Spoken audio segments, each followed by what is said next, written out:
અવધૂત ચિંતન શ્રી ગુરુદેવ જય જય રઘુવીર સમર્થ। આપણે છત્રપતિ શિવાજીના ગુરુ સમર્થ રામદાસ સ્વામી જીવન ચરિત્ર શ્રવણ કરી રહ્યા છે। અનેક દિવ્ય લીલાઓ સમર્થ રામદાસે કરી છે। તેમના અનેક શિષ્યો હતા અને અનેક શિષ્યોમાં વિવિધ ખૂબીઓ અને ગુણો હતા અને એમના જે પ્રમુખ શિષ્યો હતા તો એમનામાં પણ ઘણી બધી શક્તિઓ હતી। કેટલાક અપાર બળવાન હતા, કેટલાક જ્ઞાની હતા, કેટલાક શ્રદ્ધાવંત હતા અને કેટલાક ગુરુનિષ્ઠા ધરાવનાર હતા। આ પ્રવચનમાં સમર્થ રામદાસ સ્વામીએ અનેક શિષ્યોને જ્ઞાનોપદેશ કર્યો હતો અને અનેક સંપ્રદાયના મઠાધીશો અને મુખ્ય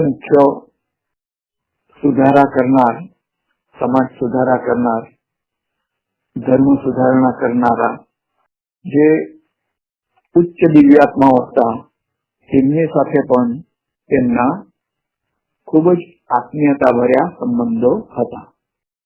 મધ્વ સંપ્રદાયના એક શિષ્ય સાથે તેમની મુલાકાત છે તે આપણે શ્રવણ કરીએ તો દક્ષિણ ભારતમાં ઉડીપી સંસ્થાનમાં મધ્વાચાર્ય નામે એક મહાન વૈષ્ણવ થઈ ગયા અને તેમના ઘણા અનુયાયીઓ હતા।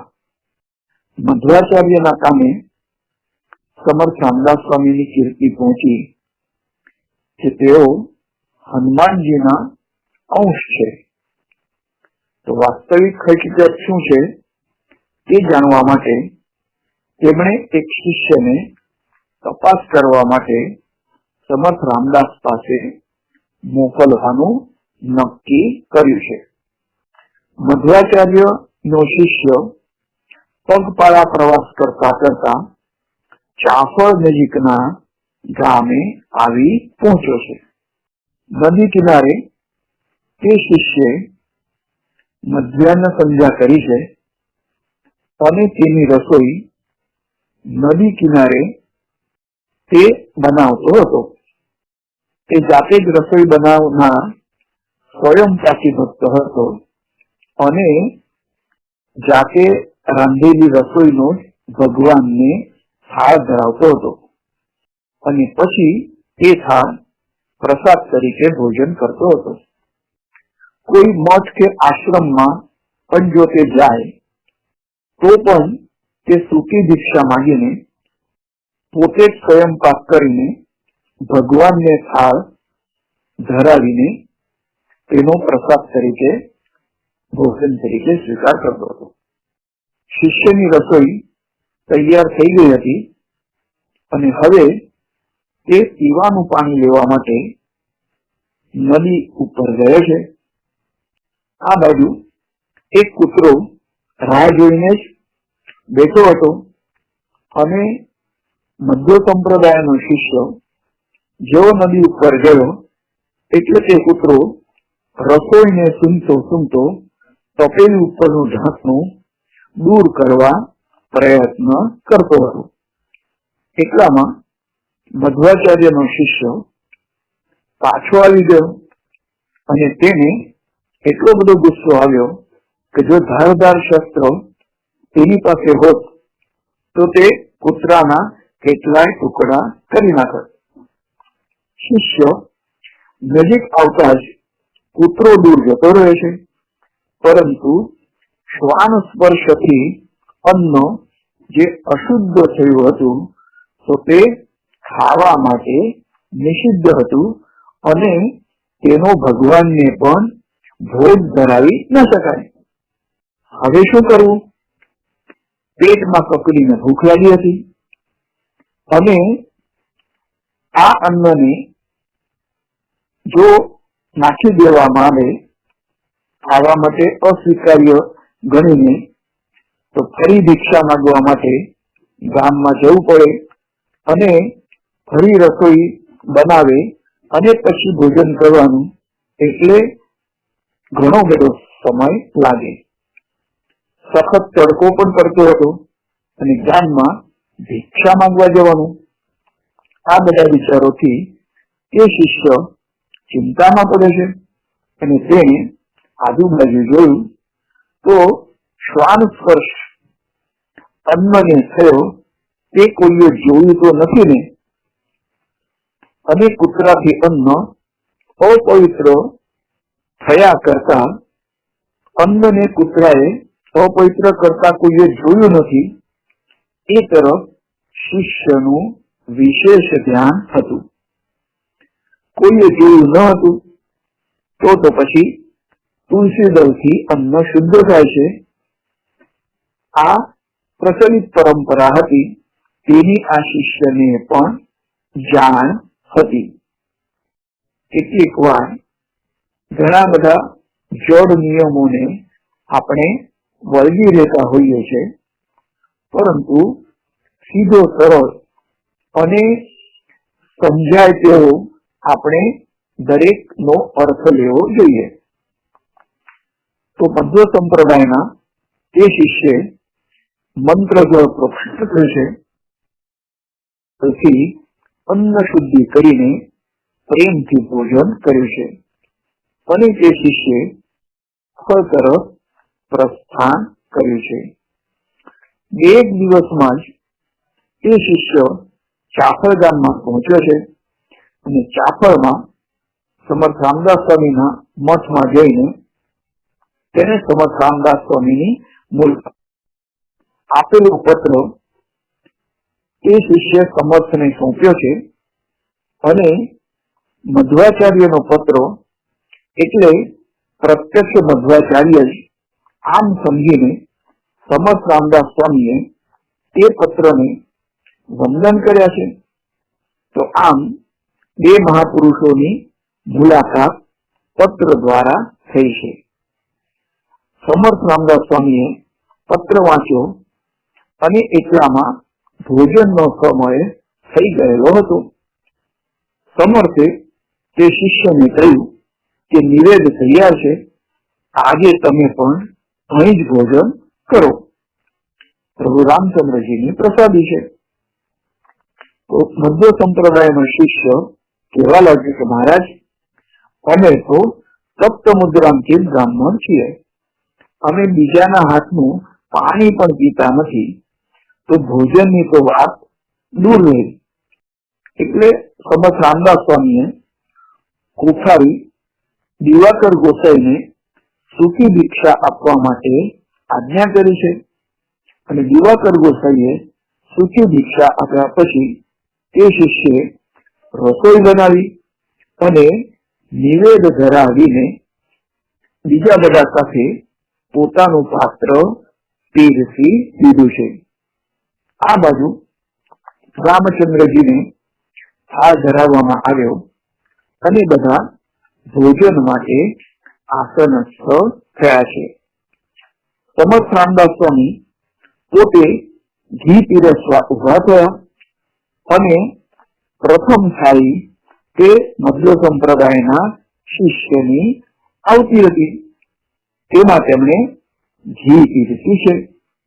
તો બીજાના હાથનું કે બીજાના હાથનો સ્પર્શ થયેલું હોય તો તેવું અનાજ ન ખાનારા તપ્ત મુદ્રાંકિત બ્રાહ્મણ ગુસ્સાથી રાતોટલો થઈ ગયો છે અને તે શિષ્ય સમર્થ રામદાસને ગમે તેમ બોલવા પણ લાગ્યો છે.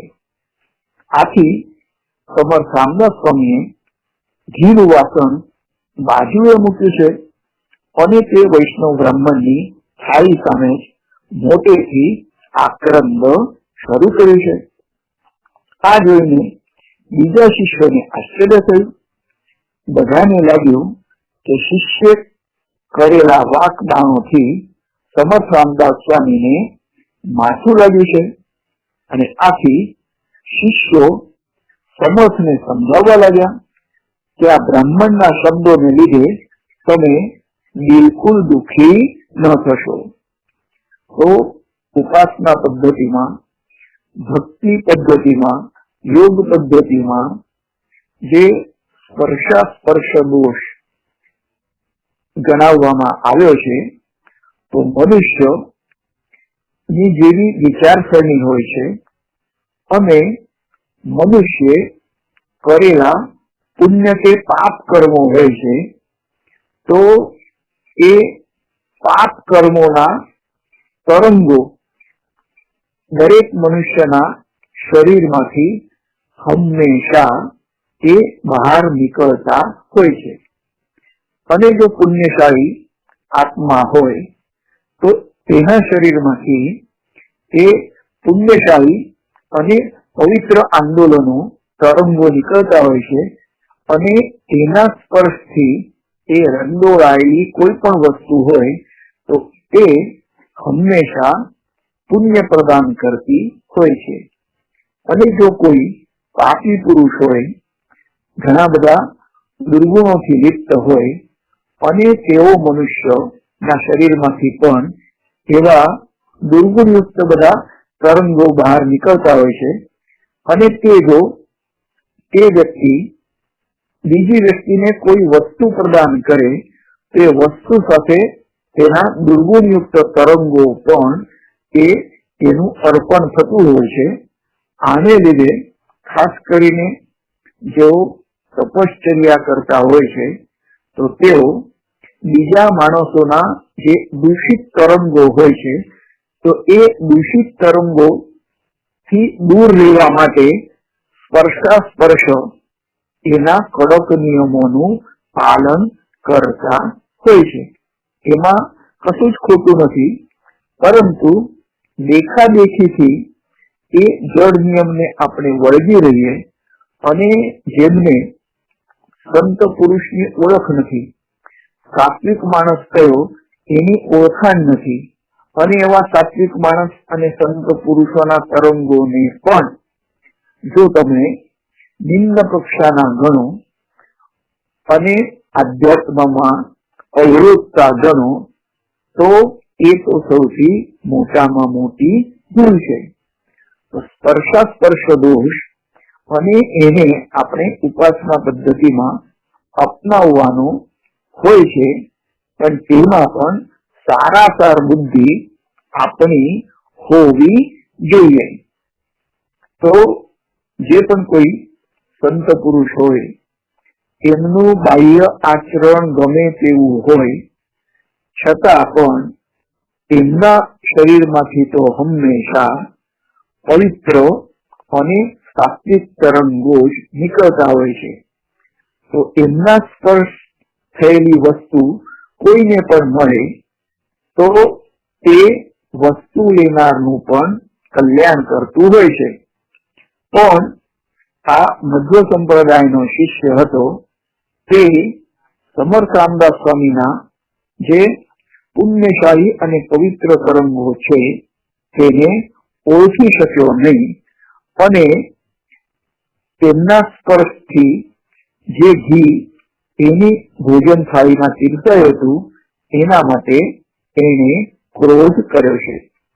એક તો ભોજન સમયે પણ કદી આપણે ક્રોધ કરવો જોઈએ નહીં તો એવી ક્રોધિત વાતાવરણમાં જો આપણે ભોજન કરીએ તો એ અન્નનો પણ આપણને મનને હંમેશા ક્રોધી બનાવતું હોય છે. તો સમર્થ રામદાસ સ્વામીએ જે ઘી પીરસ્યું અને પેલા મધ્વ સંપ્રદાયના શિષ્યને ગુસ્સો આવ્યો તો સમર્થ રામદાસ સ્વામી હજુ પણ મોટા અવાજે રડવા લાગ્યા અને તેઓ રુદન કરતા કરતા બોલવા લાગ્યા કે હે પ્રભુ રામચંદ્રજી, તમે મને આ કેવું અપવિત્ર શરીર આપ્યું છે. કૂતરાથી અપવિત્ર થયેલું અન્ન પાણી અને તુલસી દળથી પણ પવિત્ર થઈ શકે છે, પરંતુ મારું જે અપવિત્ર શરીર છે તો એ શરીર તો તુલસી દળ કે જળથી પણ પવિત્ર થતું નથી. એવું શરીર તમે મને આપ્યું છે આપણને જે પણ શરીર આપેલું હોય તો એ ઈશ્વરની દેણ છે, અને ઈશ્વરે આપેલું શરીર તો હંમેશા પવિત્ર જ માનવામાં આવતું હોય છે. પછી મનુષ્ય જેવા કર્મો કરે તો સારા કે ખરાબ કરે એ પ્રમાણે એ શરીર પવિત્ર કે અપવિત્ર થતું હોય છે. તો સમર્થ રામદાસના સ્પર્શથી જે ઘી પીરસાયું હતું એનો વિરોધ એ મધ્વ સંપ્રદાયના શિષ્ય કર્યો. આથી સમર્થ રામદાસ સ્વામી પ્રભુ રામચંદ્રજી સાથે આ રીતથી વાર્તાલાપ કરવા લાગ્યા છે. લોકો કઈ પણ સમજી શક્યા નહીં. આથી દિવાકર ગોસાઈ આગળ આવે છે અને સમર્થ રામદાસને પૂછવા લાગ્યા કે મહારાજ, તમે શું કહો છો કે અમે કઈ સમજી શકતા નથી? એટલે સમર્થ રામદાસ બોલ્યા, જો હું ખોટું બોલતો હોઉં તો આ બ્રાહ્મણને તમે પૂછી જુઓ. તેમણે નદી કિનારે કુદરતી સ્પર્શ થયેલું અન્ન જળથી પ્રોક્ષણ કરીને અને તુલસી દળથી શુદ્ધ કરીને પવિત્ર થયું છે એમ સમજીને એ ભોજન એમણે સ્વીકાર્યું. પરંતુ મારા અપવિત્ર દેહથી જે ઘી પીરસાયું હતું એ અન્ન તો અપવિત્ર છે એમ સમજીને તુલસી દળથી પણ શુદ્ધ થાય એમ નથી એવું તેમનું માનવું છે. આથી મારી પ્રભુ રામચંદ્રજીને પ્રાર્થના છે કે હે પ્રભુ રામચંદ્રજી, મારો દેહ આટલો બધો અપવિત્ર કેમ બનાવ્યો? આમ કહીને તેઓ જમીન પર આળોટવા લાગ્યા છે. તો દિવાકર ગોસાઈને આમાં કઈ રહસ્ય જણાવ્યું. આથી એ બ્રાહ્મણને બાજુએ જઈને તેમને હકીકત પૂછે છે. ત્યારે મધ્વાચાર્યના શિષ્ય નદી કિનારે બનેલી હકીકત જણાવે છે અને તેને પશ્ચાતાપ પણ થાય છે કે જે વસ્તુ કૂતરાએ અન્નને સ્પર્શ કર્યો હતો એ કોઈએ જોયું નથી એમ હું માનતો હતો, પરંતુ તમારા રામદાસ સ્વામી તો આટલે દૂર હોવા છતાં પણ એ વસ્તુને તેમણે જાતે જોઈ છે અને મારી સમક્ષ અત્યારે પ્રગટ કરી છે. સમર્થ રામદાસ સ્વામી તો સર્વજ્ઞ છે અને તેઓ ઘટનું પણ જાણે છે. મેં તેમનો ખોટી રીતે અનાદર કર્યો કે તમારા સ્પર્શ થયેલું ઘી મને અસ્વીકાર્ય છે. તો એ બ્રાહ્મણ અનુતપ્ત હૃદયથી સમર્થ રામદાસ સ્વામીને શરણે જાય છે અને સાષ્ટાંગ દંડવત પ્રણામ પણ કરે છે. ત્યારે સમર્થ રામદાસ સ્વામી સંકોચ સાથે કહે છે કે મહારાજ, તમે મને પગે પકડીને શરમાવશો નહીં. તમે તો સપ્તમુદ્રાંકિત વૈષ્ણવ છો, જ્યારે અમે તો સામાન્ય વૈષ્ણવ છીએ. તમારાથી અમને વંદન ન કરાય. તો બ્રાહ્મણ ફરી આજીજી કરીને વંદન કરતા કહે છે કે મહારાજ, મારી ભૂલ થઈ અને મને તમે માફ કરો. મને વૃથા અભિમાન હતું. એ અભિમાનને લીધે હું રામચંદ્રજીના પ્રસાદથી વંચિત રહેવાનો હતો. આપે મને એ પ્રસાદ આપો અને હું પ્રેમથી એ પ્રસાદને સ્વીકારીશ. છેવટે બ્રાહ્મણ જમવા બેઠો અને સમર્થના સેવાથી અક્કાબાઈ અને વેણાબાઈએ તેમને ભોજન પીરસ્યું છે. ને તો આવા વૈષ્ણવો એ સ્ત્રી દ્વારા પીરસાયેલું અન્ન પણ કદી સ્વીકારતા નથી. થોડા દિવસ તે બ્રાહ્મણ ચાસરના મઠમાં રહે છે અને આ પછી તે સમર્થની આજ્ઞા લઈને ઉડીપી તરફ પાછો ફરે છે. ઉડીપી જઈને તે મધ્વાચાર્યને થયેલી હકીકત જણાવે છે અને કહે છે કે સમર્થ રામદાસ સ્વામી એ સાક્ષાત હનુમાનજીના અવતાર છે અને તેઓ સર્વજ્ઞ પણ છે. તો દૂરદ્રષ્ટિ અને દૂરશ્રાવા ઇત્યાદि બધી જ યોગ સિદ્ધિઓ આ સમર્થ રામદાસ સ્વામી પાસે છે.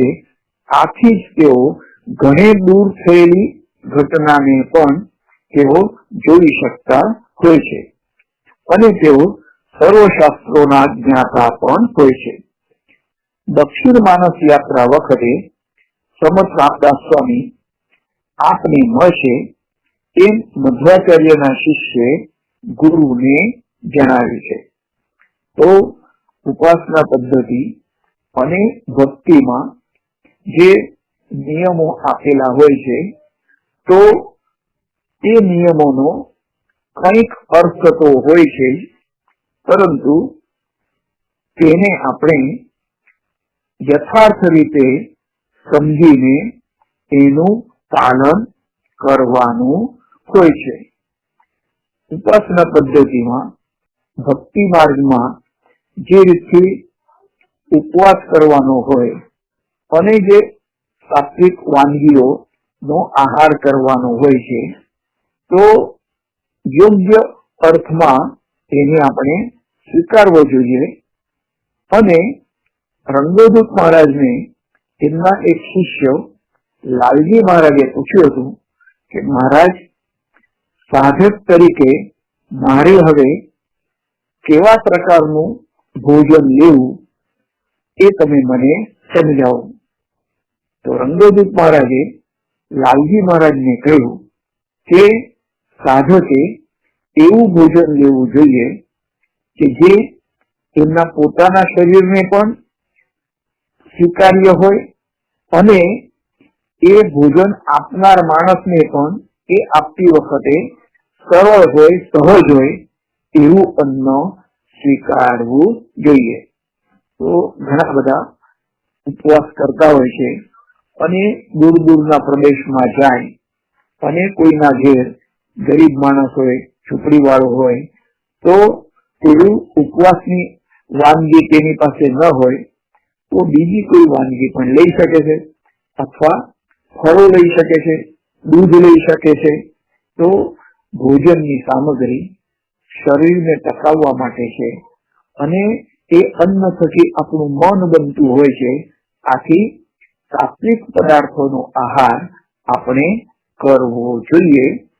આ જ બોધ આપણે આ કથામાંથી લઈએ છીએ. જય જય રઘુવીર સમર્થ.